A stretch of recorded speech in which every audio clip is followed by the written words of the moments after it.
All right, welcome back to GDC MMA. As always, Garrett, Fraser.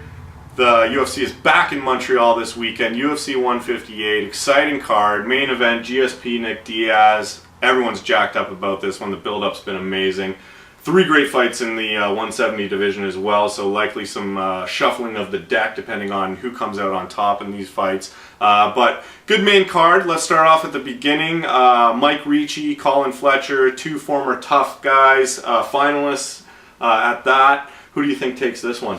Yeah, this fight's interesting, only if not only because they're both tough finalists that lost, right? The big thing about Ricci is he was fighting in a division above his natural weight, and he was taking out all the 170ers, but then when it came to the finals, he just got destroyed because he just couldn't deal with the wrestling at that higher weight. So now he's back to his natural weight. They're giving him another fight at 155. Same with Colin Fletcher, right? He's coming off the loss in the finale there, so here's their chance to shine. What's unfortunate is both of them have awesome personalities. I really like Colin Fletcher's whole freak show thing, and they could be good for ratings and whatnot. And the thing is that I think whoever loses here is probably going to get cut. It would only make sense with all the the roster cuts and not enough space. So if I have to pick one here, I think the right choice is Ricci. He's at home. He's probably motivated, by that, and I think he's a more complete fighter, so I'm going to take him. I'm going to take Ricci as well. Stylistically, I kind of like the matchup. They both are pretty good on the feet. Fletcher does some interesting things. He's always trying some tricky moves and stuff. So if they keep it on the feet, I think could be a good scrap. But I'm going to take Ricci as well. Next up, kind of surprising, this one's on the main card. I might not have, if I was making the cards myself for the UFC, I might not have put Nick Ring and Chris Camozzi on the main card. But Ring is on a bit of a run, so how do you think this one goes down? Yeah, I'm a little weirded out by it as well that it's on the main card, but it's because it's in Canada, obviously, and the record shows that Ring's on a little bit of a tear. Even though some of his decision wins haven't been been questionable. Yeah, and haven't been necessarily impressive. But hey, he got sick his last fight, the last Montreal card, and had to pull out last minute. So here he is on this one against Chris Camozzi. I'm going to take Camozzi. I think that he's going to take Ring out. He's going to stop this streak. It's going against a Canadian boy, but I'm going to have to do it here. All right, I'll take Ring then. More just to go against you than anything. This could go either way, as always. But yeah, I'll go with Ring. Okay, so moving on to the big 3, if you will. The first one, Nate Marquardt, Jake Ellenberger. Great matchup. I love this fight. Who do you think takes it? Okay, so this fight's interesting. It's like twins, they're going to be looking across the cage at themselves. They've got very similar styles as well. Both, or they've been known to be anyway. Marquardt in the past used to be like a bulldozer, come in there, pit bull, go crazy, and Ellenberger's always like that. Marquardt is a beast at 170. He got leg kicked to death against Safadine that last fight, and I think he's going to be looking to remedy that a little bit, maybe not get caught in the same sort of way, and I think his game plan is going to be different coming into this fight. Might be a little bit more aggressive, and that's going to be awesome. I'm guessing it's probably going to be fight of the night or knockout of the night. It could end really quick, or it could be just a bloodbath. Right. If I have to pick one, I think Marquardt is a beast at 170, and that loss against Safadine might be his last one for a little while. Right. 2 guys coming off tough losses, so they're probably going to be pretty angry, both of them, and it's going to make for fireworks. I'm going to take Ellenberger. I think, he dropped that last fight too. Who was he fighting last time?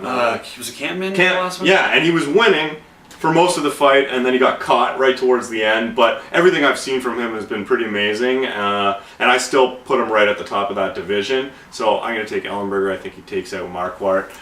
Co-main, this one, was never originally set to be. It was supposed to be Rory against Condit. Rory obviously went down to injury, and Hendricks was supposed to be fighting Ellenberger. So this is an interesting matchup. Neither guy has had a long time to prepare for each other. But who do you think takes it? Yeah, this matchup, I'm not a huge fan of it. I don't think it's good for Hendricks. He's claiming that he is the real #1 contender, and now he's going up against a guy that just fought for the belt. I think styles make fights, and stylistically, this is not a good fight for Hendricks. Now, in the past, we've said that before, and he's knocked people out first round. Right. So you never know. He's got that power, and people seem to underestimate it. and I don't understand why, and then they end up getting caught. So, but I don't necessarily think Condit is the man to, underestimate it, and he moves well. And if he gets taken down, we've seen against GSP, he's always working from the bottom. So if Hendricks decides to use his wrestling this time, there'll be some damage done from the bottom. So if I have to, break it down here and actually pick someone, I'm going to say Condit. I think it's going to be devastating for Hendricks because Condit's going to come out with the win here, and it's going to stalemate the division again. I agree. I take Condit as well, and it's kind of a crappy situation for Hendricks all around. Was he the guy who was supposed to be fighting for the title? I don't know, but a lot of people thought he was. And originally he's preparing for one guy, and now all of a sudden he's got to fight another guy last minute who just fought for the title and arguably did more damage to GSP than anybody ever has. So I think it's a tough night for Hendricks. I take Condit as well.